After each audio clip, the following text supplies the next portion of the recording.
महिला मानंकु मिलिबो मासिक 1000 टंका। छात्र छात्री हुअंतु कि साधारण जनता प्रत्येक वर्ग पाई योजना कार्यकारी करुछंती सरकार। विशेषकरी वृद्ध शिशु एवं महिलांको स्वार्थको दृष्टिरे रखी योजना आरंभ करा जाउछि, जहा द्वारा नागरिक माने सीधासळख लाभ पाई पारुछंती। एभली एक योजनारे महिलांकु वार्षिक 12,000 टंका जोगाई दिया जाउछि। अर्थात मासकु महिलांकु 1,000 टंका लेखाएं जोगाई दिया जाउछि।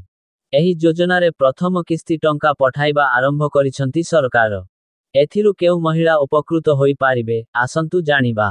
गत मार्च 10 तारिखरु एही योजनारे महिलांकु टंका मिलिबा आरंभ होईछि। एहाकु नेई अर्थमंत्री स्वतंत्र भावरे सांबादिक सम्मिलनी करी सूचना देइथिले। तेबे एही योजनारे सामिल हेबाकु केतेक निर्दिष्ट मानदंड रखिछंती सरकार। गत फेब्रुआरी 20 तारिख पर्यंत एही योजना पाई आवेदनगुड़िक ग्रहण करा जाइथिला। एहापरे फेब्रुआरी 29 पर्यंत आवेदनगुड़िकर जांच करा जाइथिला। एभली एक योजना नेई पूर्वरु दाबी होई आसुथिला। दाबीगुड़िक समाधान करा जाउछि। एहापरे गत मार्च 10 रु 1,000 टंका लेखाएं योग्य महिलांको अकाउंट रे जमा हेउछि। प्रति मासरे एही राशि महिला अकाउंट को आसुछि। एही योजना पाई आवेदन करुथिबा महिलांको बयस 21 रु 60 वर्ष मध्यरे हेबा उचित। एहा व्यतीत आवेदनकारींको परिवारर वार्षिक आय 2.5 लाख रु अधिक हेबा उचित नुहे।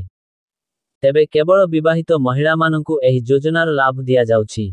केवल छत्तीसगढ़र मूल बासिंदा महिला माने एही योजनार लाभ पाइबे। एही योजनार लाभ उठाइबाकु आवेदन पाई स्वामी स्त्रींको आधार कार्ड एवं महिलांको पान कार्ड दाखल करिबाकु पड़िबो। एहा व्यतीत बैंक अकाउंट को आधार कार्ड सहित लिंक करिबा आवश्यक। महिलांको पाई मोबाइल नंबर रहिबा मध्य आवश्यक।